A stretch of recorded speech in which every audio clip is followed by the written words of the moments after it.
ورحمة الله وبركاته.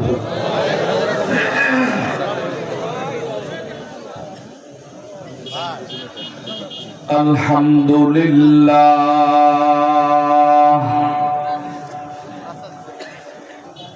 الحمد لله وكفى وسلام على عباده الذين اصطفى فأعوذ بالله من الشيطان الرجيم بسم الله الرحمن الرحيم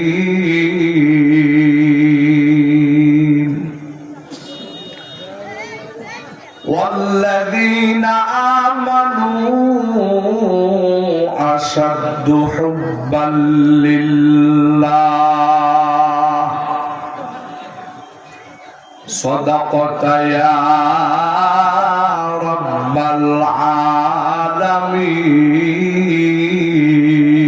العالمين عاشقارا ملت مذهب جداس عاشقارا ملت مذهب خداس ایک زمانہ صحبت با اولیاء بہتر از 100 سال طاعت بیریا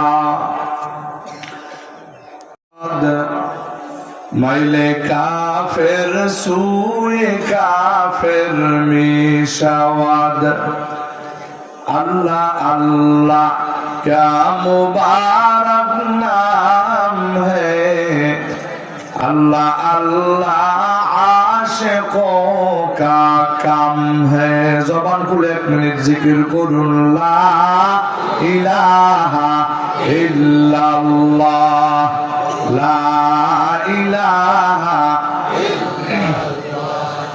ला इलाहा इल्लल्लाह ला इलाहा इल्लल्लाह ला इलाहा इल्लल्लाह ला इलाहा इल्लल्लाह ला इलाहा इल्लल्लाह ला इलाहा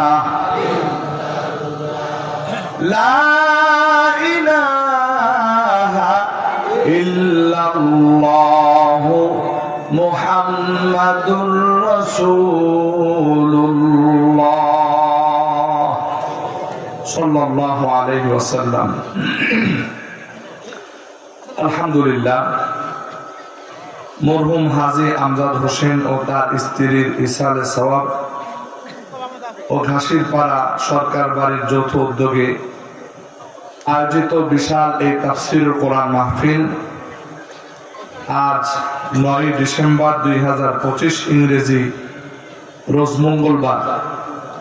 আজকে সভার মুহতারাম সুযোগ্য সভাপতি, আজকে সভার প্রধান অতিথি, বিশেষ অতিথিবৃন্দ ও আজকে সভায় উপস্থিত জাতির রাহবার, জাতির শ্রেষ্ঠ সন্তান হযরত উলামায়ে কেরাম, বুজুর্গানে দ্বীন ও আমার সম্মুখপানে উপবিষ্ট ধর্মপ্রাণ মুসলমান ভাইয়েরা, পর্দার অন্তরালে অবস্থানরত আমার সম্মানিতা মা ও বোনেরা, সকলকে জানাচ্ছি আমার আন্তরিক অভিনন্দন ও মোবারকবাদ। সর্বোপরি শুকরিয়া জ্ঞাপন করছি সেই মহান মালিকের দরবারে যিনি আমাদেরকে হাজারো ব্যস্ততাকে পিছনে ফেলে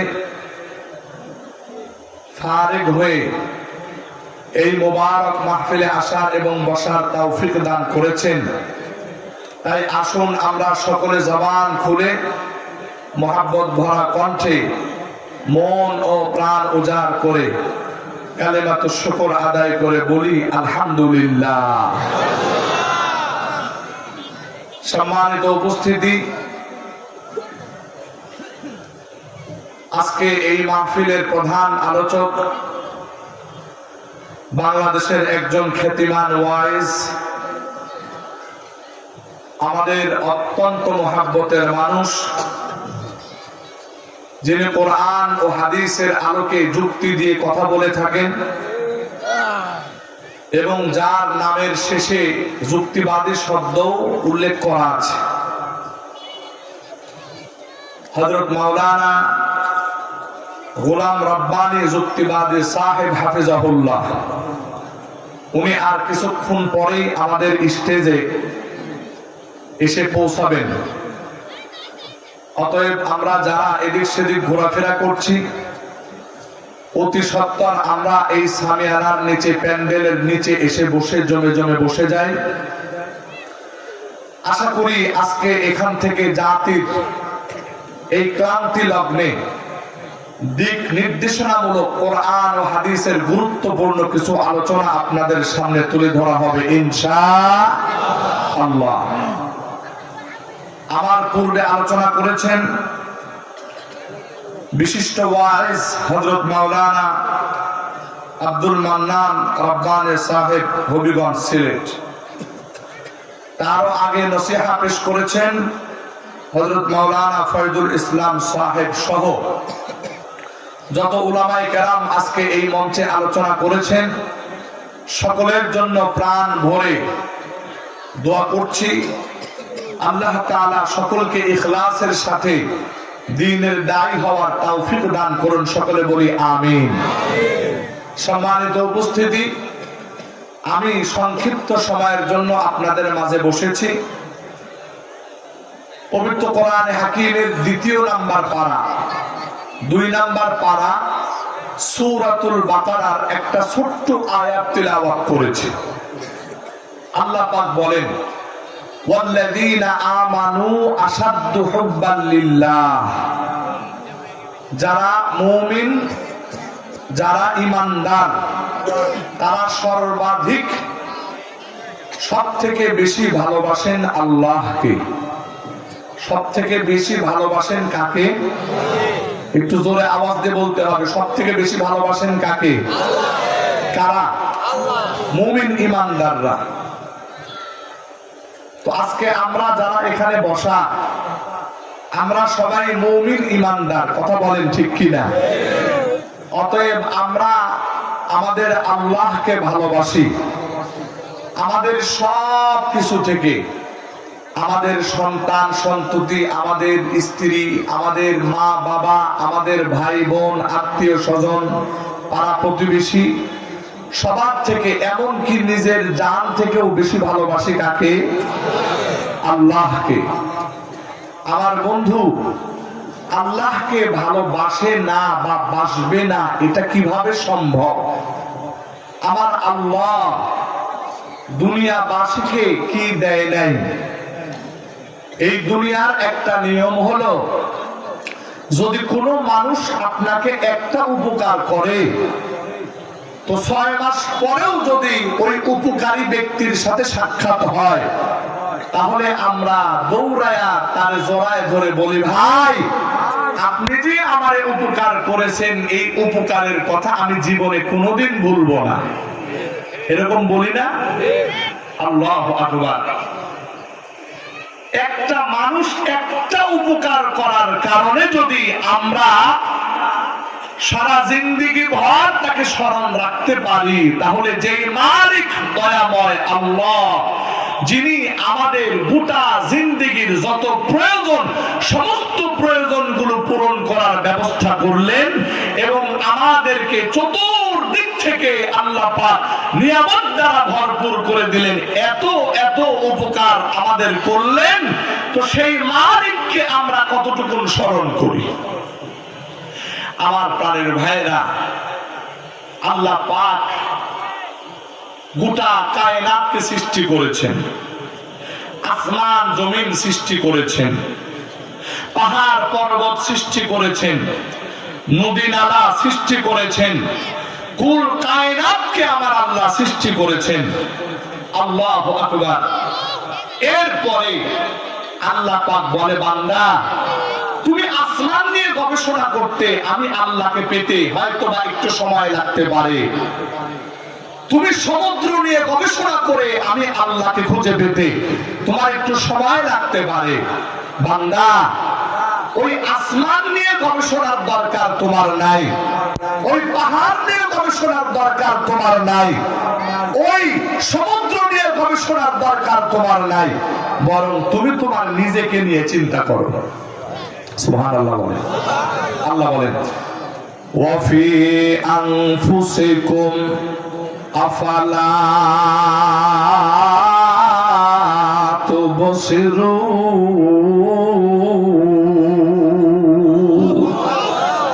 আমার আল্লাহ বলে, ও বান্দা তুমি তোমার নিজের দিকে তাকাও।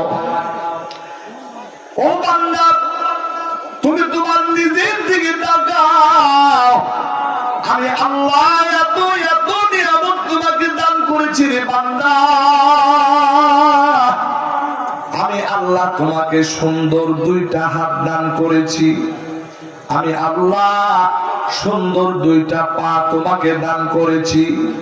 ওরে বান্দা আমি আল্লাহ তোমাকে দেখার জন্য চক্ষু দান করেছি, শোনার জন্য কান দান করেছি। আমার আল্লাহ ডাক দিয়া বলে, এ বান্দা তুমি দুনিয়ার সব জায়গায় খুঁজে দেখো রে বান্দা, দেখো না কয়টা কারখানায় এই হাতগুলো বানানো হয়, কয়টা কারখানায় এই পা গুলো বানানো হয়। ও বান্দা এগুলো আমি আল্লাহ যেগুলো তোমাকে দান করেছি এগুলোর কোনো বিকল্প এই দুনিয়াতে আর হইতে পারে না। একটু আওয়াজ দিয়া জোরে জোরে বলেন, কথা ঠিক কিনা? বন্ধুরা আমার একটু গভীর মনোযোগ দিয়ে কথা বলে শুনো রে ভাই। এই দুনিয়াতে এমন অনেক আল্লাহর বান্দা আছে যার দুইটা চক্ষু নাই, এমন অনেক আল্লাহর বান্দা আছে যার দুইটা হাত নাই। ওরে বন্ধু, যেই বান্দার দুইটা চোখ নাই তারে যদি যায় জিজ্ঞেস করেন, মিয়া তোমার তো দুইটা চোখ নাই, বলো তো দেখি এই দুনিয়ার মজা তুমি কেমন উপভোগ করলা? ওই বান্দা ডাক দিয়া বলবে, আরে ভাই আমার তো দুইটা চক্ষু নাই, আমি দুনিয়ার মজা কেমন করে ভোগ করব? বরং এই গোটা দুনিয়াটাই আমার কাছে মিথ্যা মনে হয়। ওরে বন্ধু, এই রকম ভাবে আল্লাহর যে বান্দার দুইটা হাত নাই, ওই বান্দাকে যদি আমরা জিজ্ঞেস করি, মিয়া এই দুনিয়াতে তুমি কেমন মজা উপভোগ করো? ওই আল্লাহর বান্দা বলবে, ভাই মজা কেমন করে উপভোগ করব? আমার তো দুইটা হাত নাই, দুইটা হাত নাই। আমার বন্ধুরা এই কথা এই জন্য বললাম রে ভাই, আল্লাহর বান্দা আমাকে আপনাকে আমার আল্লাহ পরিপূর্ণ নিয়ামত দান করেছেন, দুইটা চক্ষু দান করেছেন, দুইটা পা, দুইটা হাত, দুইটা কান দান করেছেন। ওরে বন্ধু, এত এত নিয়ামত পাওয়ার পরে আমরা আমার মালিকের শুকরিয়া কেমন করে আদায় করেছি? আমার প্রাণের ভাইরা, আমার বন্ধুরা, আমার আল্লাহ পবিত্র কুরআনে হাকিমের মধ্যে বলেন, ওয়াল্লাযীনা আমানু আশাদ্দু হুব্বাল লিল্লাহ। আমার আল্লাহ বলেন, যারা মুমিন তারা সর্বাধিক বেশি ভালোবাসে আল্লাহকে। আমার বন্ধুরা, আমার আল্লাহ এত এত নিয়ামত দান করেছে। আমার বন্ধুরা, আমার আল্লাহকেই তো সব থেকে বেশি ভালোবাসা দরকার। ওরে বন্ধু, আমার আল্লাহ দুনিয়ার ইমানদারদেরকে বলেন, ও দুনিয়ার ইমানদার, পবিত্র কোরআনে ইরশাদ করেন, ইন্নাল্লাহ হাশতারা মিনাল মুমিনিনা আনফুসাহুম ওয়া আমওয়ালাহুম বিআন্না ইন্না লাহুমুল জান্নাহ। আমার আল্লাহ ডাক দিয়া বলে, ও দুনিয়ার ইমানদার শুনো রে, আমি আল্লাহ তোমাদের জান তোমাদের মাল আমি আল্লাহ কিনে নিলাম, আমি আল্লাহ ক্রয় করে নিলাম। বান্দা তোমাদের জান আর তোমাদের মাল আমি আল্লাহ যে ক্রয় করলাম, ও বান্দা বিনিময়ে আমি আল্লাহ তোমাকে জান্নাত দান করব। একটু আওয়াজ দিয়ে জোরে জোরে বলেন সুবহানাল্লাহ। আমার বন্ধুরা, আমার আল্লাহ পবিত্র কুরআনে হাকিমের মধ্যে বলে, বান্দা আমি আল্লাহ তোমার সঙ্গে এইরকম কেনা বেচা করলাম, আমি তোমার জান তোমার মাল কিনে নিলাম, ও বান্দা বিনিময়ে আমি তোমাকে জান্নাত দেব। ওরে বন্ধু, এই আয়াত যখন নাজিল হয় সমস্ত সাহাবীরা আল্লাহ আল্লাহ রাসূলের জন্য জীবন দেওয়ার জন্য প্রস্তুত হয়ে গেছে। কেন রে ভাই? কেননা মুমিন ইমানদারের জান আর মাল ক্রয় করেছেন কি আমার আল্লাহ। অতএব বিনিময় আল্লাহ দান করবেন জান্নাত। আমার বন্ধুরা, এই জন্য যদি আল্লাহ আল্লাহর রাসূলের জন্য যদি জীবন দেওয়ার প্রশ্ন আসে রে ভাই, আমার বন্ধুরা, কোন মুমিন ইমানদার ঘরে বসে থাকতে পারে না, বরং ওই মুমিন ইমানদার আল্লাহ আল্লাহর রাসূলের জন্য জীবন দিতে প্রস্তুত। একটু আওয়াজ দিয়া জোরে বলেন কথা ঠিক কিনা? আমার প্রাণের ভাইরা, আমার বন্ধুরা, একেবারে সংক্ষিপ্ত সময় আল্লাহ আল্লাহ রাসূলের জন্য ইতিহাসের পাতায় এমন অনেক আল্লাহর বান্দা আছে যারা তাদের জীবন পর্যন্ত দিয়ে দিয়েছে। ওরে বন্ধু, ওই ইতিহাসগুলো একটা একটা করে যদি বর্ণনা করতে যাই তাহলে গোটা রাতের প্রয়োজন হবে, এত সময় আমার হাতে নাই। আমার বন্ধুরা, আল্লাহ আল্লাহ রাসূলের জন্য জীবন কেমন করে দিতেন সাহাবাত নাই না, ছোট্ট একটা এক্সাম্পল ঘটনা পেশ করতে চাই। ওরে বন্ধু, খলিফাতুল মুসলিমিন হযরত ওমর রাদিয়াল্লাহু তাআলা আনহুর শাসনামল, ওই সময় হযরতে আব্দুল্লাহ ইবনে হুযায়ফা রাদিয়াল্লাহু তাআলা আনহুকে এরকম ভাবে যুদ্ধের সেনাপতি বানায়া হযরত ওমর রোম সম্রাটের বিরুদ্ধে বাহিনী প্রেরণ করেছে। আমার বন্ধুরা, রোম সম্রাটের বিরুদ্ধে যখন বাহিনী প্রেরণ করেছে, আমার বন্ধুরা, এই বাহিনী যখন রোম সম্রাটের বিরুদ্ধে লড়ার জন্য এসেছে, আমার বন্ধুরা, এক পর্যায়ে মুসলমানদের সেনাপতি আব্দুল্লাহ ইবনে হুযায়ফা এবং তার সঙ্গে কয়েকজন মুসলমান বন্দী হয়ে যায়। বন্দী হইয়া ওই রোম সম্রাটের রাজ দরবারে তাদেরকে উপস্থিত করা হয়। আমার প্রাণের ভাইয়েরা, ওই রোম সম্রাটের রাজ দরবারে যখন উপস্থিত হয়ে যায়, রোম সম্রাটের পক্ষ থেকে আব্দুল্লাহ ইবনে হুযায়ফার কাছে প্রস্তাব আছে, ও আব্দুল্লাহ ইবনে হুযায়ফা, যদি তুমি আমাদের খ্রিস্ট ধর্ম গ্রহণ করে নাও, যদি তুমি আমাদের ধর্ম কবুল করে নাও, তাহলে শোনো শোনো, এই যে রোম সম্রাটের যে এরিয়া তুমি দেখতে পাচ্ছ, এই এরিয়ার অর্ধেক তোমার মালিকানায় চলে যাবে। শুধু তাই না,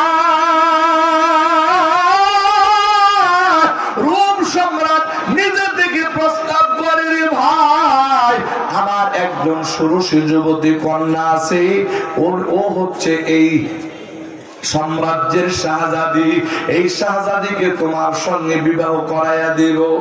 আমার বন্ধুরা, এই প্রস্তাব যখন হযরত আব্দুল্লাহ ইবনে হুযায়ফাকে দেওয়া হয়, ওরে বন্ধু, হযরত আব্দুল্লাহ ইবনে হুযায়ফা ঘোষণা দেয়, লাউ উরিদাত আলাইয়াদ দুনিয়া, শুধু এতটুকু বলো কেন, এই রোম সম্রাটের অর্ধেক সম্পত্তি তোমাকে দিয়ে দেওয়া হবে, এটা কেন বলো?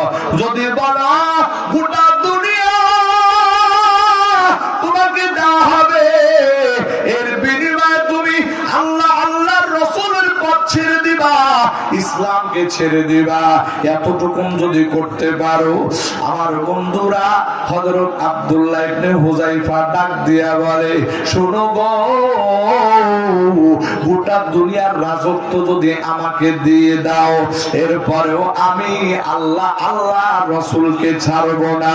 একটু আওয়াজ দিয়া জোরে জোরে বলেন সুবহানাল্লাহ। আমার বন্ধুরা, এই জন্য তো আমার আল্লাহ বলেন, ওয়াল্লাযীনা আমানু আশাদ্দু হুব্বাল লিল্লাহ।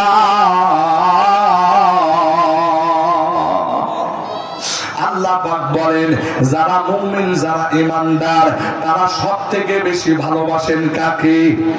আরেকটু আওয়াজ দিয়ে বলেন, কাকে? আমরা সবথেকে বেশি ভালোবাসি কাকে? আল্লাহকে। ওরে বন্ধু, ওই মুমিন ঈমানদার হযরত আব্দুল্লাহ ইবনে হুযায়ফার ইতিহাস আপনাদেরকে শোনাচ্ছি।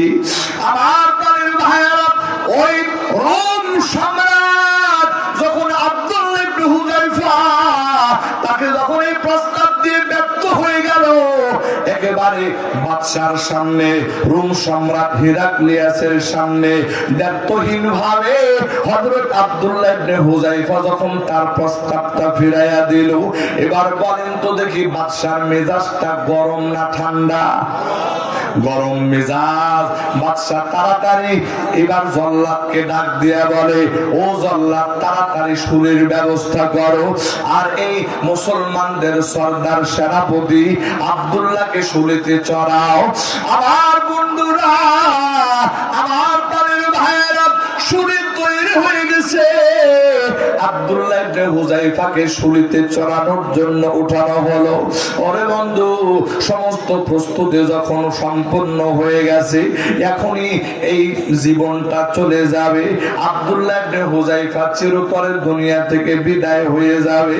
আমার বন্ধুরা, কিন্তু রোম সম্রাট হিরাক্লিয়াস দেখতে পায় আব্দুল্লাহ ইবনে হুযায়ফার চেহারার ভিতরে বিন্দু পরিমাণ বিষণ্ণতার ছাপ নাই, কোনো আতঙ্কের ছাপ নাই, বরং আব্দুল্লাহ ইবনে হুযায়ফা চেহারাটা জ্বলজ্বল করতেছে। আল্লাহু আকবার। চেহারাটা জ্বলজ্বল করতেছে আর মুস্কি মুস্কি হাসি দিতেছে। আমার বন্ধুরা, ওই বাদশা রোম সম্রাট হিরাক্লিয়াসের সামনে যখন এরকম ভাবে মুস্কি মুস্কি হাসি দেয়, ওরে বন্ধু, রোম সম্রাট হিরাক্লিয়াসের শরীরের ভিতরে জ্বালা শুরু হয়ে যায়, প্রচন্ড মেজাজ খারাপ হয়ে যায়। সে মনে করতেছে আব্দুল্লাহ ইবনে হুযায়ফা বুঝি তারে তিরস্কার করতেছে। ডাক দেয়া বলে, এ মুসলমানদের সেনাপতি, একটু পরে তোমার জীবনটা চলে যাবে, একটু পরে তোমার মৃত্যু হয়ে যাবে। শুধু মৃত্যু নয়, নির্মম মৃত্যু তোমার জন্য অপেক্ষা করতেছে। আর এই অবস্থায় তুমি মুস্কি মুস্কি হাসো, ব্যাপারটা কি? একটু কি তোমার ভয় লাগে না? একটু কি তোমার চিন্তা টেনশন হয় না? এই যে তোমার সন্তান, তোমার ছেলে, তোমার মেয়ে, তোমার স্ত্রী, তোমার পরিবার পরিজন, এই যে দুনিয়া সব কিছু ছাড়িয়া এই দুনিয়া থেকে বিদায় হয়ে যাবে, তোমার কি একটু টেনশন হয় না? হযরত আব্দুল্লাহ ইবনে হুযায়ফা ডাক দিয়া বলে, না না, আমার একটু টেনশন হয় না। এবার ওই বাদশা ডাক দিয়া বলে, বুঝলাম বুঝলাম, এই সময় তোমার টেনশন হয় না, কিন্তু আমি বুঝতে চাই, আমি জানতে চাই, তুমি হাসতেছো কেন, মুস্কি মুস্কি হাসি দিতেছো কেন? আমার বন্ধুরা, এবার হযরত আব্দুল্লাহ ইবনে হুযায়ফা ডাক দিয়া বলে, শোনো রোম সম্রাট, ও রোম সম্রাট হিরাক্লিয়াস, শোনো, তুমি তো আমার দেহের মালিক, এই দেহের উপরে তুমি অত্যাচার করবা, এই দেহের উপরে তুমি জুলুম করবা, কিন্তু এই দেহের উপরে অত্যাচার করিয়া তুমি যখন আমাকে শুলিতে চড়াইয়া দিবা, এই শুলিতে চড়াইয়া আমার জানটা চলে যাবে। হযরত আব্দুল্লাহ ইবনে হুযায়ফা বলতেছে, শোনো শোনো, মুমিন ঈমানদাররা জীবনের কোনো মায়া করে না, কেননা মুমিন ঈমানদাররা তারা তো তাদের জান আর মাল আগেই বিক্রি করে দিয়েছেন আল্লাহর কাছে। আবার আল্লাহ এই জানের বিনিময়, এই মালের বিনিময় আমার আল্লাহ জান্নাত দান করবে। এই দুনিয়া থেকে আমার মৃত্যু হতে দেরি হবে, কিন্তু আমার আল্লাহর জান্নাতে যাইতে আমার দেরি হবে না। আমার আল্লাহর ওই জান্নাতের নাজ নিয়ামত দেখে দেখে আমার অন্তরে আনন্দ চলে আসছে। এই জন্য আমি মুস্কি মুস্কি হাসতেছি। একটু আওয়াজ দেয়া জোরে জোরে বলেন সুবহানাল্লাহ। আরেকটা আওয়াজ দেবেন আল্লাহু আকবার। এটা হলো ঈমানের চেতনা। কথা বলেন, এটা কিসের চেতনা? ঈমানের চেতনা। মুমিন ঈমানদাররা জীবনে যত কঠিন পরিস্থিতি আসুক না কেন, আল্লাহর কসম করে বলি, তারা এক মুহূর্তের জন্য বিচলিত হয় না, চিন্তিত হয় না, আতঙ্কিত হয় না। আল্লাহর রাসূলের রাস্তায় যদি জীবন দেওয়ার প্রয়োজন হয়, এই জীবন দেওয়ার জন্য তারা হাসি মুখে, তারা তাদের বুকের মধ্যে বুলেট নিতে পারে, তারা হাসি মুখে জেল জরিমানা গ্রহণ করতে পারে। এক বিন্দু পরিমাণ মুমিন ঈমানদারদের কষ্ট হয় না। একটু জোরে আওয়াজ দিয়ে বলেন কথা ঠিক কিনা? আমার প্রাণের ভাইয়েরা, সময় একেবারে সংক্ষিপ্ত, আর মাত্র 15 মিনিট সময় আমার হাতের ভিতরে আছে। ও বন্ধু, মুমিন ঈমানদারের ঈমান কত মজবুত হয় এটা বোঝানোর জন্য বলতে চাই। আমার আল্লাহ বলেন, ওয়াল্লাযীনা আমানু আশাদ্দু হুব্বাল লিল্লাহ। আমার আল্লাহ বলেন, যারা মুমিন, যারা ঈমানদার, তারা সব থেকে বেশি ভালোবাসে আল্লাহকে। ও বন্ধু, চলুন না দেখি মুমিন ঈমানদারদের অন্তরের ভিতরে আল্লাহর প্রতি কেমন ভালোবাসা। এই বিষয়টা বোঝার জন্য বলতে চাই। ওরে বন্ধু, হযরত আব্দুল্লাহ ইবনে হুযায়ফা যখন এই রকম ভাবে ঈমানের বলে বলিয়ান হয়ে এই কথাটা ওই দেশের বাদশা রোম সম্রাট হিরাক্লিয়াসকে শোনায়া দিয়েছে, আমার বন্ধুরা, রোম সম্রাট হিরাক্লিয়াস ডাক দিয়া বলে, এ জল্লাদ, এইরকম ভাবে হবে না, এইরকম ভাবে তাদের উচিত শিক্ষা দেওয়া যায় না, বরং তাড়াতাড়ি শুলি থেকে নামাও। আর তার চাকর বাকরদেরকে বললেন, তাড়াতাড়ি লাকড়ি সংগ্রহ করো। লাকড়ি সংগ্রহ করার পরে বিরাট বড় চুলার ভিতরে আগুন জ্বালানো হলো। ওরে বন্ধু, ওই চুলার উপরে এইরকম ভাবে কড়াই বসায়া দেওয়া হলো। কড়াই বসায়া দেওয়ার পরে ওই কড়াইয়ের ভিতরে তেল ঢেলে দেওয়া হলো।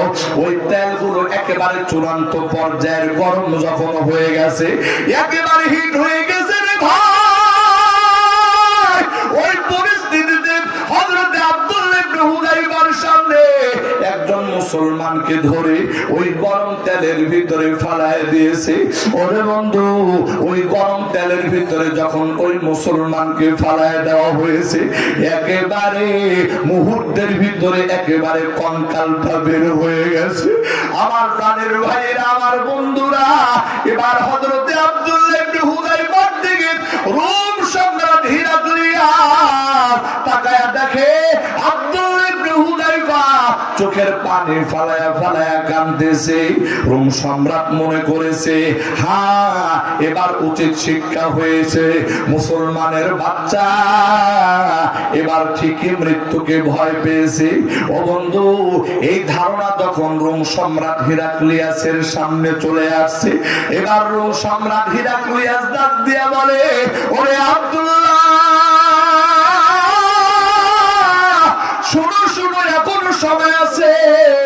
তুমি যদি ইসলাম ধর্ম বাদ দিয়া, আল্লাহ আল্লাহর রাসূলকে বাদ দিয়া এখনো যদি তুমি এই রকম ভাবে খ্রিস্ট ধর্ম গ্রহণ করে নাও, জেনে রাখো রে, আমি এখনো তোমার জন্য ওই রকম পুরস্কার দিতে রাজি আছি।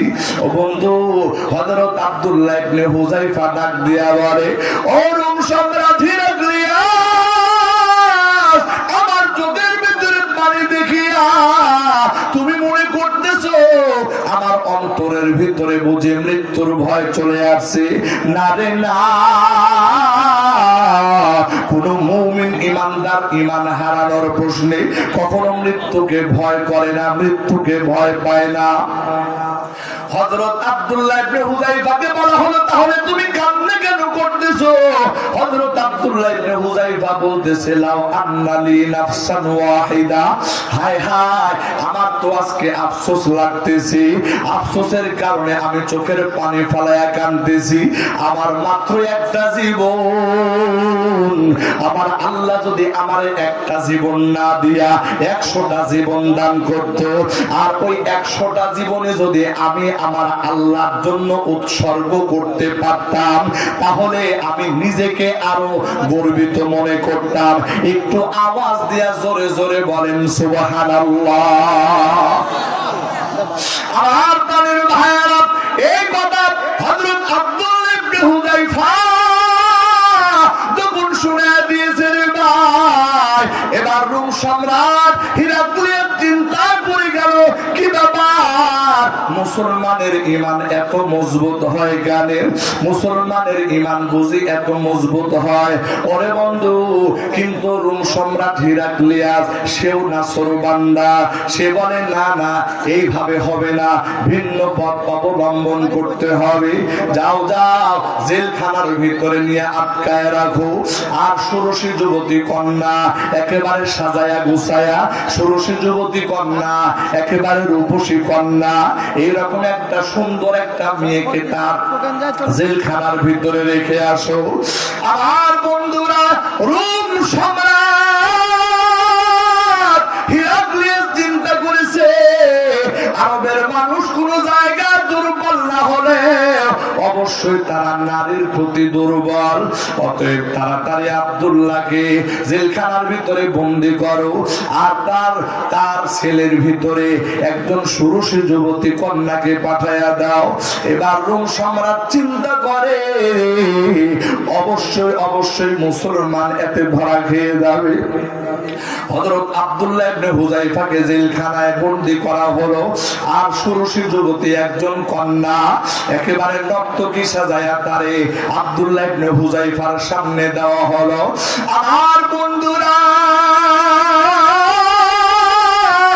হযরত আব্দুল্লাহ ইবনে হুযায়ফা যখন দেখলো তার সামনে এইরকম ষোড়শী যুবতী কন্যা সুন্দর করে সাজায়া গুছায়া দেওয়া হয়েছে, আমার বন্ধুরা, তিনি আর ওই মুহূর্তের ভিতরে তিনি তার নজরটা নামায়া ফেললে।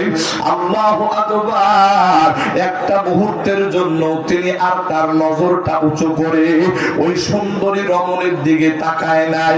একটু আওয়াজ দেয়া জোরে জোরে বলেন সুবহানাল্লাহ।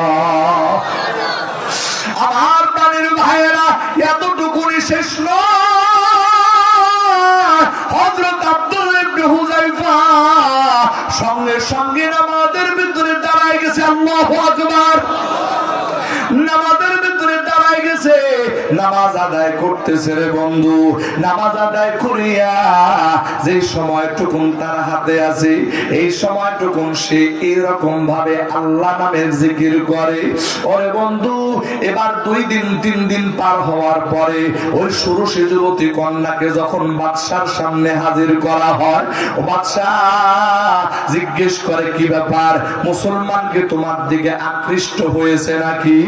আমার বন্ধুরা, এই কথা বলার সঙ্গে সঙ্গে ওই ষোড়শী যুবতী কন্যা ডাক দিয়া বলে, আল্লাহর কসম, ওই যে মুসলমান, আপনি কি কোনো মানুষ পাঠাইছেন নাকি কোনো গাছ পাঠাইছেন? একটা বারের জন্য আমার দিকে সে নজর দেয় নাই। শুধু তাই নয়, শুধু তাই নয়, ওয়ালাকিন্নি সামি'তু কাওলা লা ইলাহা ইল্লাল্লাহ, আমি যতবার তার দিকে নজর দিয়েছি ততবার দেখেছি সে জিকির করে লা ইলাহা ইল্লাল্লাহ, লা ইলাহা ইল্লাল্লাহ, লা ইলাহা ইল্লাল্লাহ। ওই কন্যা ডাক দিয়া বলে, ওই যুবতী মেয়েটা ডাক দিয়া বলে, আমি যতবার তাকাইলাম ততবার দেখতে পাইলাম এই লোকটা জিকিরের ভিতরে মশগুল আছে। আমার বন্ধুরা, এবার তৃতীয় পর্যায়ে, চতুর্থ পর্যায়ে আমার বন্ধুরা ওই রোম সম্রাট হিরাক্লিয়াস মুসলমানকে হার মারানোর জন্য আর একটা কঠিন পরীক্ষা দিয়েছে। ওরে বন্ধু, মুসলমান তো মদ পান করে না, মুসলমান তো শুকুরের গোশত খায় না। আমার বন্ধুরা, হযরত আব্দুল্লাহ ইবনে হুযায়ফাকে যেই জেলখানায় বন্দী করা হয়েছে, কোন সমস্ত খাদ্য খাবার বন্ধ করে দেওয়া হলো। শুধুমাত্র দুইটা খাদ্য খাবার দেওয়া হলো, একটা হলো মদ আর একটা হলো শুকুরের গোশত। আমার প্রাণের ভাইরা, আমার বন্ধুরা, এই খাদ্য খাবার দিয়া জেলখানার গেট বন্ধ করে দেওয়া হলো। 3 দিন পর যখন জেলখানার গেটটা খোলা হলো, ওরে বন্ধু, হযরত আব্দুল্লাহ ইবনে হুযায়ফা কিছুটা অচেতন অবস্থায় শুয়ে আছে, কিন্তু ওই যে তার সামনে দুইটা খাবার দেওয়া হয়েছে, অর্থাৎ ওই যে শুকুরের গোশত আর এই রকম ভাবে মদ দেওয়া হয়েছে, শরাব।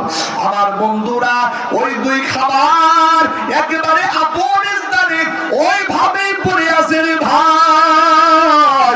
মুসলমান হযরত আব্দুল্লাহ ইবনে হুযায়ফা ওই খাবারের দিকে একটা বারের জন্য নজর দেয় নাই।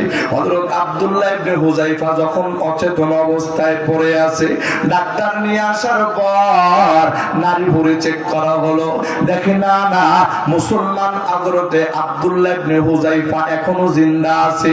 যখন তার হুঁশ ফিরে আসলো, এবার তাকে বলা হলো, ও মুসলমান, তোমাদের ধর্মের ভিতরে তো এমন নিয়ম আছে, যদি জীবন বাঁচানোর প্রশ্ন হয়, ওই সময় হারাম বস্তু যদি কিছু সময়ের জন্য ভক্ষণ করা হয় তাহলে কোনো অসুবিধা হয় না, কিন্তু তোমার সামনে শুকরের গোশত মদ দেওয়া হলো, তুমি কেন এগুলো পান করলা না? ওরে বন্ধু, এবার হযরত আব্দুল্লাহ ইবনে হুযায়ফা ডাক দিয়া বলে, হ্যাঁ হ্যাঁ, আমার ধর্মের ভিতরে যদিও বা জীবন বাঁচানোর তাগিদে শুধুমাত্র প্রয়োজন মাফিক এই শুকরের গোশত আমার খাওয়ার অনুমতি ছিল, এই মদ আমার পান করার অনুমতি ছিল, শুধুমাত্র জীবন বাঁচানোর তাগিদে যতটুকু দরকার এতটুকু আমি গ্রহণ করতে পারতাম, কিন্তু না না, এতটুকু আমি গ্রহণ করি নাই। কেননা এই খাদ্য খাবার যদি আমি গ্রহণ করি তাহলে আল্লাহ এবং আল্লাহর রাসূলের দুশমনরা খুশি হয়ে যাবে, এই কারণে আমি এই খাবারটুকু গ্রহণ করি নাই। একটু আওয়াজ দিয়ে জোরে জোরে বলেন সুবহানাল্লাহ। আমার বন্ধুরা, এবার রোম সম্রাট হিরাক্লিয়াস ডাক দিয়া বলে, আমি বুঝতে পেরেছি এই দুনিয়াতে আর এমন কোন কৌশল নাই যে কৌশল দিয়া মুসলমানদের ঈমান হরণ করা যায়, এরকম কোন কৌশল আর আমার হাতে বাকি নাই। আমার বন্ধুরা, সর্বশেষ রোম সম্রাট হিরাক্লিয়াস ডাক দিয়া বলে, ও আব্দুল্লাহ, তোমারে একটা কথা বলে শোনো, যদি তুমি আমার কপালের ভিতরে একটা চুমু খাও তাহলে আমি তোমাকে ছেড়ে দেব।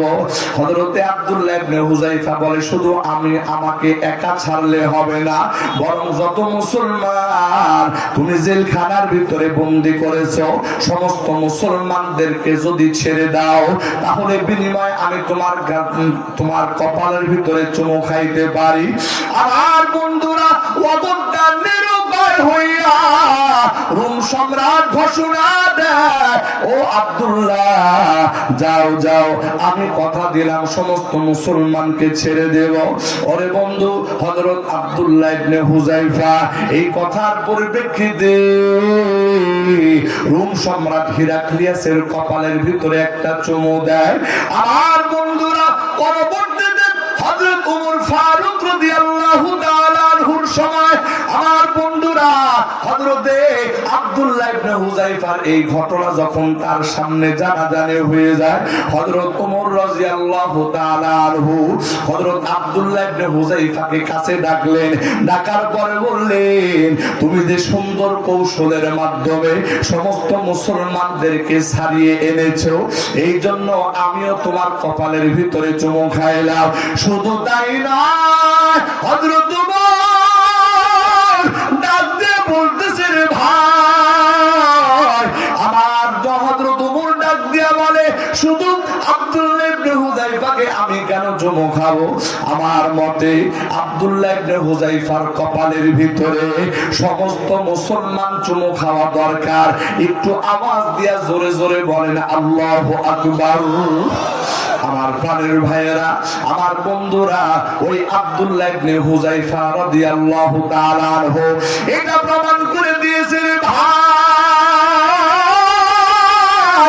আল্লাহ আল্লাহর রাসূলের জন্য যদি দুনিয়ার রাজত্ব ছাড়তে হয় তাতে কোনো অসুবিধা নাই।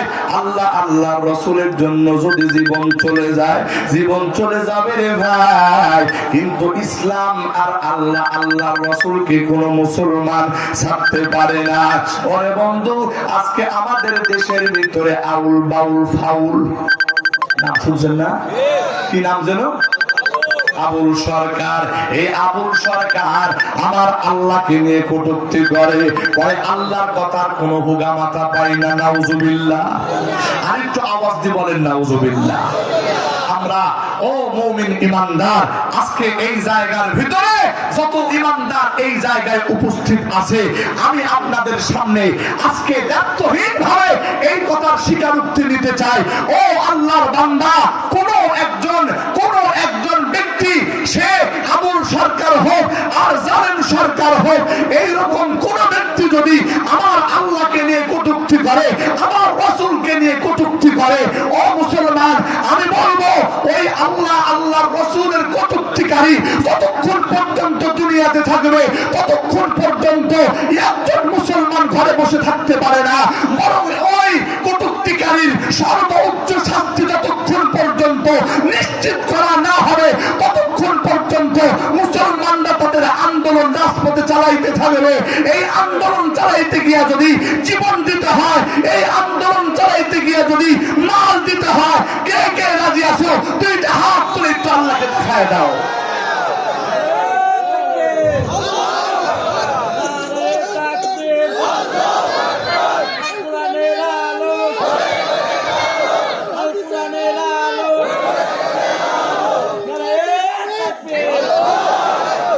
আল্লাহ পাক কবুল করুন, আমিন।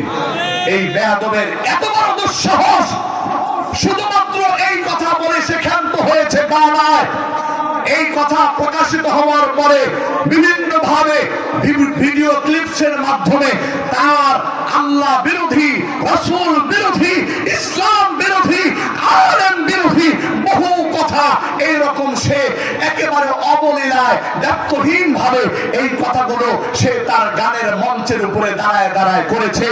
একটা ভিডিও ক্লিপ দেখলাম, সে পবিত্র কোরআনুল কারীমের সর্বশেষ যে সূরা, এই সূরার নাম কি? সূরা নাস। এই গর্ধব গাধাটা, এই বেঈমানটা এই সূরাতুন নাস এটার আয়াত পড়ে, তার আয়াত তো কেমন অশুদ্ধ হয় এটা তো আর বলার অপেক্ষা নাই, কিন্তু এই বদমাশটা এইরকম কুল আউযু বিরাব্বিন নাস বলে, মালিকিন নাস বলে, ইলাহিন নাস বলে এই কথা সে তার সঙ্গী সাথীদেরকে বলে, তার ইষ্টদের ভিতরে বলে যে দেখছো আল্লাহ এখানে অনেক নাচানাচির কথা বলছে। আর একটু জোরে আওয়াজ দিয়ে বলবেন না নাউজুবিল্লাহ। কত বড় বেয়াদব হলে আমার আল্লাহর শানে এইরকম বেয়াদবি করতে পারে? কত বড় বেয়াদব হলে কোরআন নিয়ে এইরকম আজে বাজে কথা বলতে পারে? আমি বলবো আউল আর বাউল আর ফাউল বলো, এই বাংলার জমিনে এদের কোনো আস্থান আমরা গাঁথতে দেব না। কথা বলেন ঠিক কিনা? সেই সমস্ত ব্যক্তিরা আল্লাহ আল্লাহ রাসূলের বিরুদ্ধে কটূক্তি করবে প্রকাশ্যভাবে, অবশ্যই আমাদের বাংলাদেশের রাজধানী বাইতুল মুকাররম মসজিদের সামনে প্রকাশ্যভাবে তাদেরকে ফাঁসির কাস্টে ঝুলাতে হবে। কি বলেন, সবাই রাজি আছেন তো? আমার পরের ভাইয়েরা, এই বাংলার জমিনে যারা আল্লাহ আল্লাহ রাসূলকে নিয়ে কটূক্তি করে, এই কটূক্তিকারীদের কোনো শাস্তি হয় না। এই কটূক্তিকারীদের জন্য দৃষ্টান্তমূলক কোনো শাস্তি হয় না। এই জন্য আমাদের দেশের ভিতরে একের পরে এক এই রকম ভাবে কটূক্তি তারা করেই যাচ্ছে, কটূক্তি তারা করেই যাচ্ছে। আমার বন্ধু, স্পষ্ট ভাবে ও মুসলমান ভাই, এখন আর ঘুমায় থাকার সময় নাই, এখন জাগ্রত থাকতে হবে। বিশ্বের যে প্রান্ত বাংলাদেশের যে প্রান্ত থেকে কোন নাস্তিক, কোন মুরতাদ, কোন বেঈমান যদি আল্লাহ আল্লাহর রাসূলকে নিয়ে কটূক্তি করে, তাহলে আর ঘরে বসে থাকার সময় আমাদের নাই।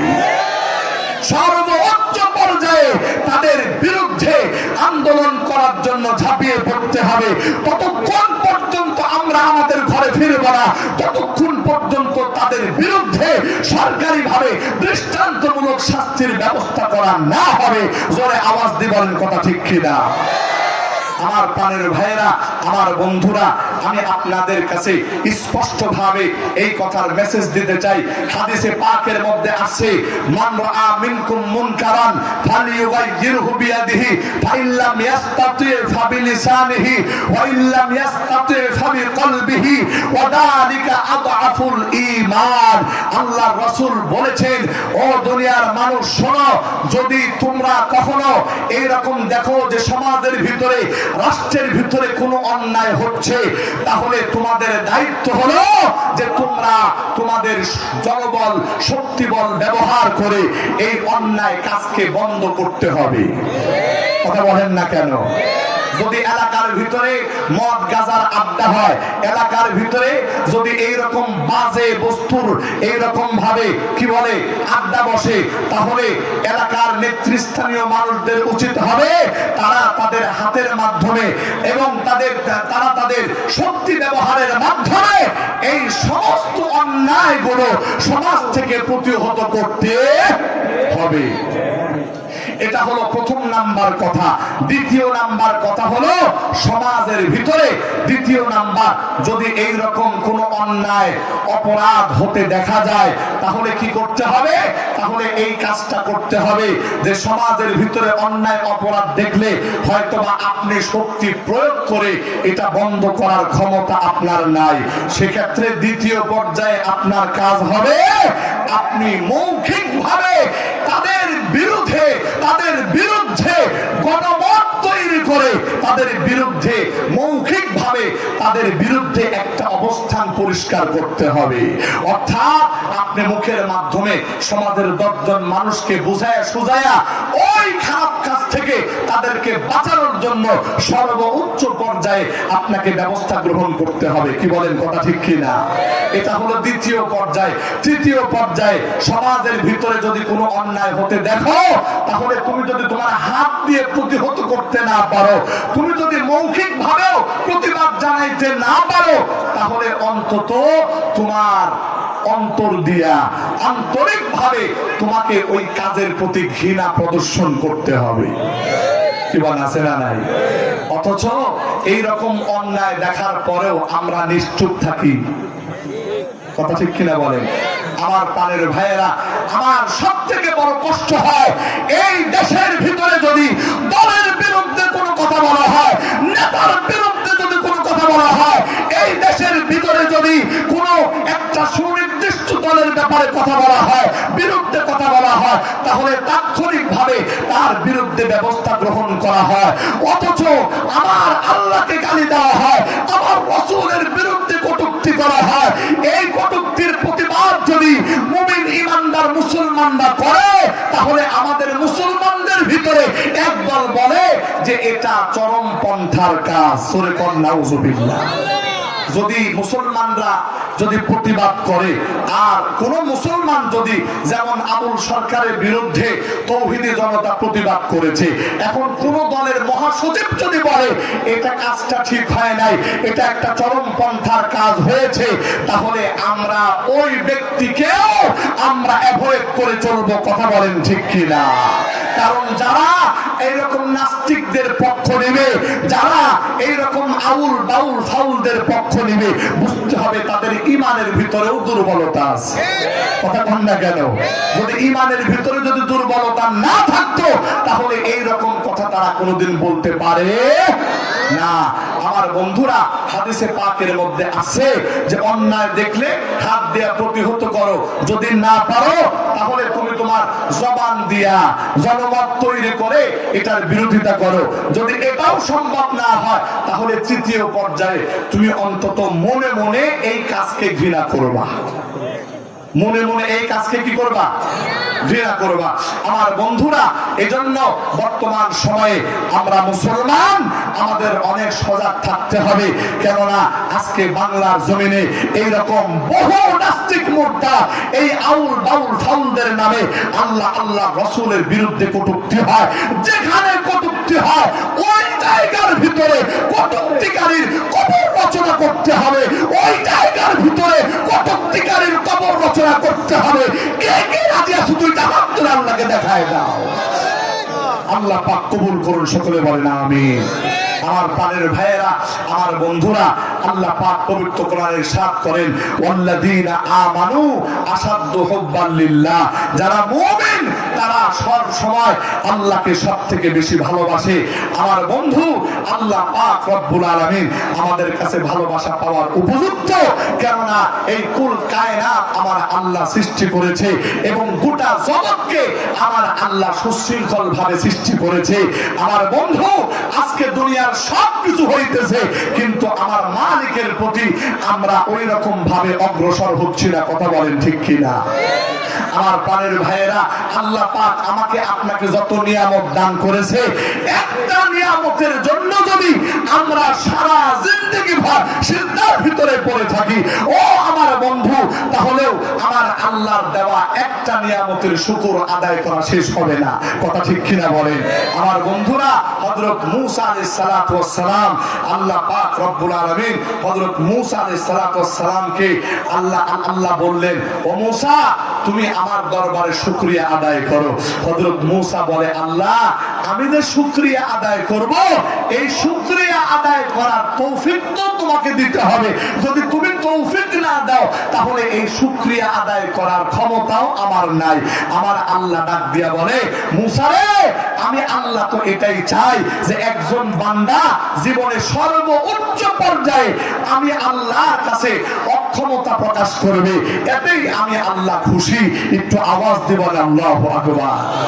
আজকে যদি ক্ষমতার অহংকারে পড়ে, আজকে যদি টাকা পয়সার অহংকারে পড়ে, আজকে যদি সৌন্দর্যের অহংকারে পড়ে আমরা যদি অহংকার করি, আমার প্রাণের ভাইয়েরা, জমিনের উপরে যদি অহংকার করে চলতে থাকি, তাহলে জমিন কিন্তু মাঝে মধ্যে নাড়াচাড়া দিতেছে। কথা কয় না? ভূমিকম্প এই 10-15 দিনের ভিতরে অন্তত 4 থেকে 5 বার এই বাংলাদেশে ভূমিকম্প হয়েছে। কি বলেন, হয়েছে কিনা? আমার আল্লাহ এই ভূমিকম্প দিয়া দুনিয়ার মানুষকে বোঝাইতেছে, এ দুনিয়ার মানুষ, তুমি অহংকার করো, তুমি ক্ষমতার দাপট দেখাও, তুমি টাকা পয়সার দাপট দেখাও, অহংকার করে চলো, তুমি কি জানো আমি আল্লাহ, তোমার এই ক্ষমতা আমার সামনে কোনো কিছুই না। এটা প্রমাণ হয়ে গেছে। আল্লাহু আকবার। এই যে কয়বার ভূমিকম্প হয়েছে, এই ভূমিকম্পের ভিতরে প্রথম যে ভূমিকম্পটা হয়েছে, সেদিন আমি শুক্রবার দিন সকাল 10:38 সময়, এই 38 মিনিট 10:08 সময়ে 38 মিনিট সময়ে আমি আমার ঘরের ভিতরে মিসওয়াক করতেছিলাম। মিসওয়াক, হঠাৎ করে জমিনটা এমন ভাবে নাড়াচাড়া করতে আরম্ভ করে দিয়েছে। আমার প্রাণের ভাইয়েরা, শৈশবকালে, ছোটকালে আমরা অনেক সময় অবুঝ ভাবে এইরকম দেখেছি যে একটা রাস্তা দিয়ে চলতে একটা গাছ সামনে পড়েছে, বড়ই গাছ। ওই বড়ই গাছের বড়ই পাড়ার জন্য আমরা বড়ই গাছের গোড়া ধরে যেমন ঝাঁকি দিলে ওই বড়ই গাছটা যেমন নাড়াচাড়া করতে আরম্ভ করে। আল্লাহর কসম করে বলি, আল্লাহর কসম করে বলি, ওই দিন যেই ভূমিকম্পটা হয়েছে, ওই ভূমিকম্পটা আমার কাছে এমন মনে হয়েছে যেন আমরা এইরকম ভাবে বড়ই গাছ থেকে বড়ই পাড়ার জন্য বড়ই গাছকে যেমন ঝাঁকুনি দেয়, জমিনটা ঠিক এইরকম ভাবে কাঁপতে আরম্ভ করেছে, জিলজাল করতে আরম্ভ করেছে, ভূমিকম্প হইতে আরম্ভ করেছে। আল্লাহর কসম, ওই সময়টা মুহূর্তের ভিতরে হাজার হাজার লক্ষ লক্ষ মানুষ তারা তাদের ঘর বাড়ি ছেড়ে রাস্তায় নামতে বাধ্য হয়েছে। কথা বলেন ঠিক কিনা? আমার বন্ধু, আমার আল্লাহ মাত্র কয়েক সেকেন্ড সময়ের জন্য জমিনকে সামান্য নাড়া দিয়েছে। এই জন্য আল্লাহর বান্দা বান্দিরা সবাই নিজের ঘর বাড়ি ছেড়ে বাহির হয়ে রাস্তায় ফকিরের মতো বের হয়ে গেছে। আমার বান্দা, আমার আল্লাহ যদি এই রকম ভাবে এই জমিনটাকে নাড়া দেওয়ার ক্ষেত্রে যদি 1 মিনিট সময় আমার আল্লাহ যদি বেঁধে দেন, 1 মিনিট সময় যদি এইরকম ভূমিকম্প স্থায়ী হয়, তাহলে গোটা দেশ একেবারে তছনছ হয়ে কোটি কোটি মানুষ লাশ হয়ে পড়ে থাকবে। এই লাশগুলো দাফন দেওয়ার মতো, এই লাশগুলোকে মাটি দেওয়ার মতো মানুষও এই দেশে খুঁজে পাওয়া যাবে না। একটু আওয়াজ দিয়ে বলেন কথা ঠিক কিনা? আমার প্রাণের ভাইয়েরা, আমার বন্ধুরা, এই জন্য কি করতে হবে? এই জন্য আমাদের গুনাহ ছেড়ে দিতে হবে। এই জন্য কি করতে হবে? আমাদের গুনাহ ছেড়ে দিতে হবে। আজকে আমাদের গুনাহের কারণে জমিনটা উত্তপ্ত হয়ে গেছে। আমার আল্লাহকে ডাক দেয়া বলে, ও আল্লাহ, এই নাফরমান বান্দা আমার উপরে হাঁটতেছে, আমার তো সহ্য হয় না। ও মালিক, তুমি যদি একটা বার শুধু বলে দাও, এই নাফরমানকে আমি গিলে খায় ফেলতাম। আমার আল্লাহ ডাক দেয়া বলে, শোন শোন জমিন, এত অস্থির হইও না, ওটা তো আমার বান্দা, একটু সময় দাও। আল্লাহু আকবার বলেন না? আর একটু জোরে আওয়াজ দিয়ে বলেন আল্লাহু আকবার।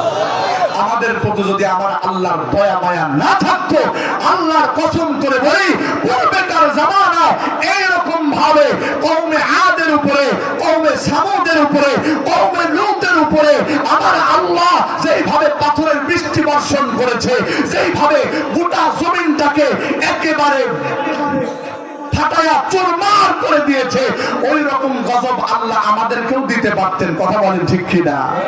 কিন্তু আমার আল্লাহ বারবার দয়া করে আমাদেরকে ছেড়ে দেয়। কেন জানেন? আল্লাহ বান্দা যেন আল্লাহর কাছে তওবা করে ফিরে আসে, বান্দা যেন আল্লাহর কাছে তওবা করে ফিরে আসে। আমার বন্ধুরা, এই জন্য আমাদের আর ভুলের ভিতরে থাকা যাবে না। এই সংক্ষিপ্ত সময়, এই সংক্ষিপ্ত জীবনে আল্লাহ পাকের নাফরমানির কাজ দিয়া আমার আল্লাহকে অসন্তুষ্ট করা যাবে না। যদি আমার আল্লাহকে অসন্তুষ্ট করা হয়, তাহলে এই জমিন আমাদেরকে ক্ষমা করবে না। জোরে জোরে আওয়াজ দিয়ে বলেন কথা ঠিক কিনা? হাদিসে পাকের মধ্যে আছে, যদি এই জমিনে কোন আল্লাহর বান্দা আমার আল্লাহর দিকে 1 বিঘত অগ্রসর হয়, হাদিসে কুদসির মধ্যে আছে, আমার আল্লাহ ওই বান্দার দিকে 1 হাত অগ্রসর হয়ে যান। যদি কোন বান্দা আল্লাহর দিকে 1 হাত অগ্রসর হয়, আমার আল্লাহ ওই বান্দার দিকে 2 হাত অগ্রসর হয়ে যায়। আর কোন বান্দা যদি আমার আল্লাহর দিকে হেঁটে হেঁটে আগাইতে থাকে, আমার আল্লাহ তার রহমত নিয়ে ওই বান্দার দিকে দৌড়ায়া দৌড়ায়া অগ্রসর হয়। একটু আওয়াজ দিয়ে বলেন আল্লাহু আকবার। আরেকটু আওয়াজ দিয়ে বলেন আল্লাহু আকবার। আমার আল্লাহর কত দয়া বান্দার প্রতি। ও বান্দা, যখন তুমি গুনাহ করো, এই জমিনের ভিতরে আছে, হাদিসে পাকের মধ্যে আছে, যখন বান্দা কোন নেক কাজ করার মতো চিন্তা ভাবনা করে, সাথে সাথে আমার আল্লাহ ফেরেশতাকে অর্ডার করে, তাড়াতাড়ি আমার বান্দার নামে নেকি লেখা শুরু করে দাও। সুবহানাল্লাহ বলেন। অথচ নেকির কাজ করার নিয়ত করেছে, তখন পর্যন্ত নেকির কাজটা করে নাই, এর মধ্যেই আল্লাহ পাক ওই বান্দার আমলনামায় নেকি লেখার কথা বলে দেন। আমার বন্ধু, আর যদি ওই বান্দা নেক আমলটা কইরা ফেলায়, তাহলে আল্লাহ কেমন সওয়াব দেন? বলে 1-এ 10, এটা তো থাকবেই, 1-এ 10 এটা তো থাকবেই, বরং এই 10কে আল্লাহ বাড়াইতে বাড়াইতে বহু গুণ বৃদ্ধি করে দেন। একটু আওয়াজ দেবেন আল্লাহু আকবার। আমার প্রাণের ভাইয়েরা, এটা হলো নেকির কথা। আর গুনাহের কথা যদি আসে, আল্লাহু আকবার, যদি কোনো বান্দা গুনাহ করার কোন নিয়ত করে, ও বান্দা শোনো মনোযোগ দিয়া, আমার আল্লাহর কত দয়া, আমার আল্লাহর কত মায়া।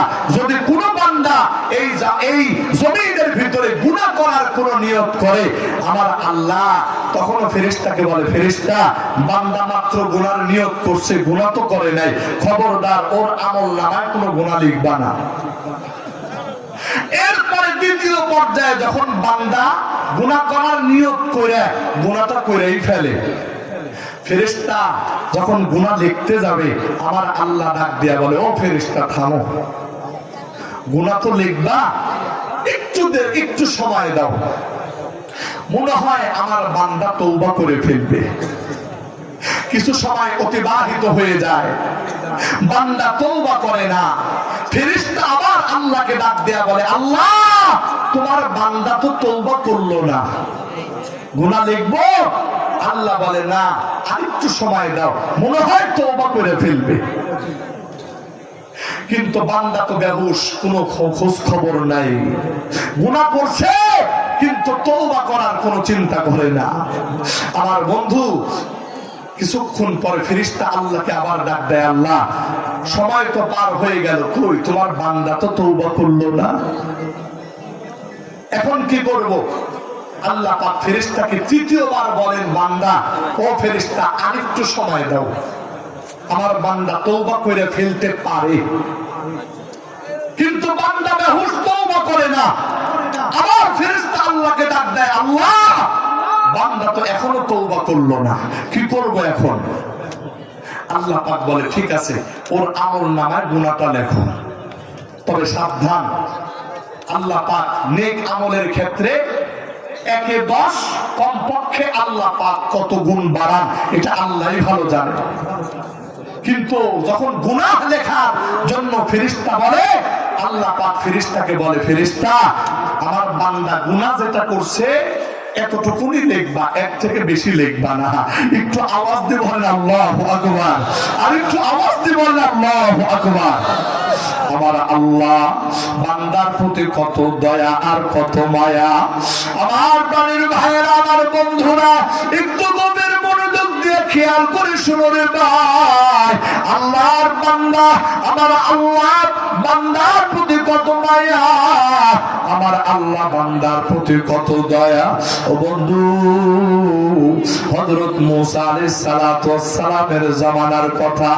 মূসা আলাইহিস সালাতু ওয়াস সালামের জামানায় অনাবৃষ্টির কারণে জমিনটা ফেটে চৌচির হয়ে গেছে, গবাদি পশুগুলো মারা যাইতেছে, মানুষের জীবন একেবারে অতিষ্ঠ হয়ে পড়েছে।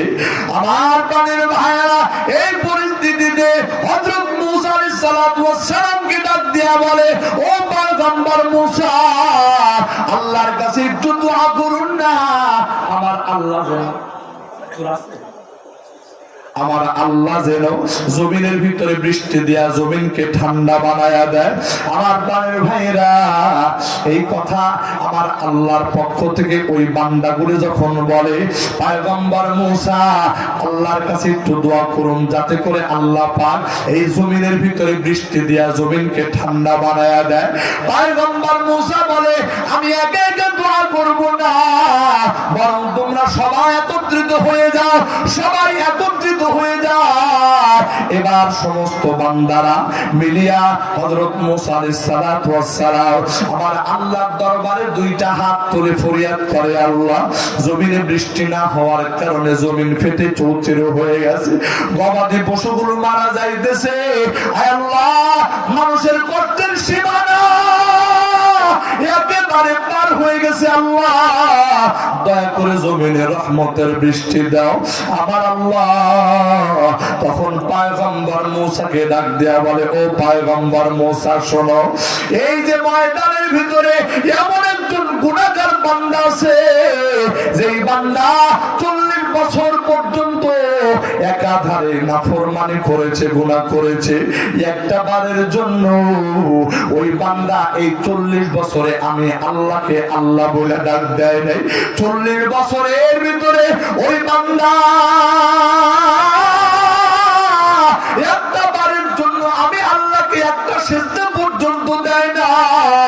ও পয়গম্বর মূসা, বলো দেখি, কোন বান্দা যদি এমন গুনাহগার হয়, এমন নাফরমান হয়, এই নাফরমান যদি কোনো ময়দানে থাকে, বলো তো দেখি পয়গম্বর, আমি আল্লাহ ওই সময়ের মুনাজাত কিভাবে কবুল করি, ওই মানুষদের দোয়া আমি আল্লাহ কিভাবে কবুল করি। আমার বন্ধুরা, পয়গম্বর মূসা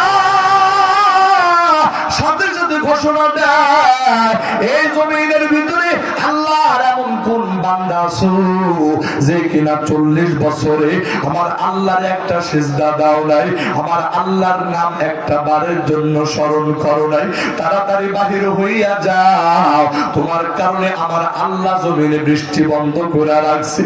আমার প্রাণের ভাইয়েরা, গোটা মানুষগুলি একজন আরেকজনের দিকে তাকায়, কিন্তু ওই ময়দানের ভিতরে আল্লাহর এমন একজন বান্দা আছে রে ভাই, সে তো বুঝে ফেলছে এই যে পয়গম্বর মুসা আলাইহিস সালাতু ওয়াস সালাম যে নাফরমানের কথা বলেছে, ওই নাফরমান আমি ছাড়া এই জমিনে আর কেউ হইতে পারে না। ওই আল্লাহর বান্দা দুইটা চক্ষু দিয়া মাটির দিকে নজর দিয়া চিন্তায় পড়ে গেছে, চিন্তায় পড়ে গেছে।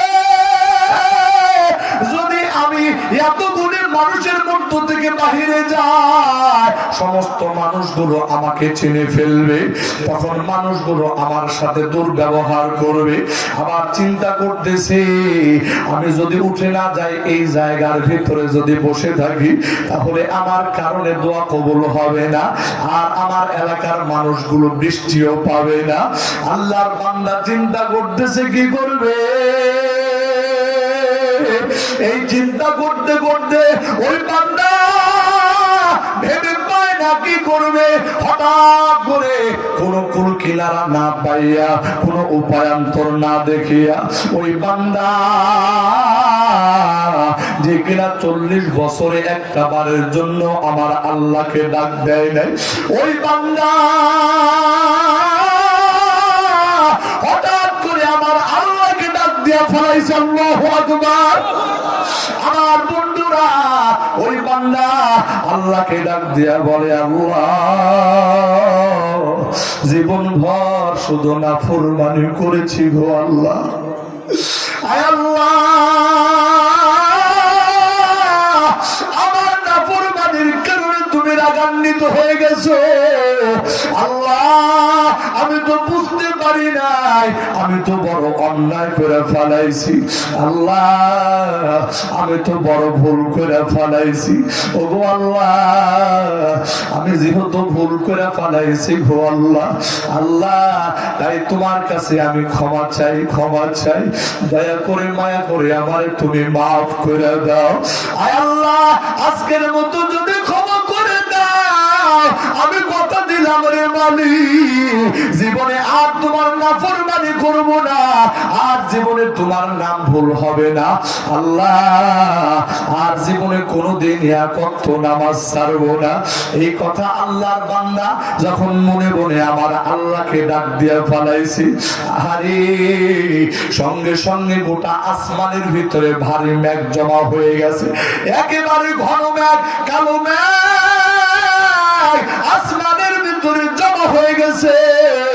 এমন পরিস্থিতি দেখা যাইতেছে বুঝি এখনই বৃষ্টি শুরু হয়ে যাবে, এখনই বৃষ্টি শুরু হয়ে যাবে। ওরে বন্ধু, এবার পয়গম্বর মুসা আমার আল্লাহকে ডাক দিয়া বলে, ওগো আল্লাহ এমন নাফরমান নাকি এই ময়দানের ভিতরে আছে, যেই নাফরমান বাহির না হলে তুমি বৃষ্টি দিবা না। ও মালিক, কই আমরা তো কোনো মানুষকে বাহিরে হতে দেখলাম না। আল্লাহ অথচ এমন পরিস্থিতি তৈরি হয়ে গেছে, মনে হয় এখনই বুঝে বৃষ্টি শুরু হয়ে যাবে। ওগো আল্লাহ, বিষয়টা তো কোনো কিছুই বুঝলাম না। আমার আল্লাহ ডাক দিয়া বলে, ও পয়গম্বর শোনো।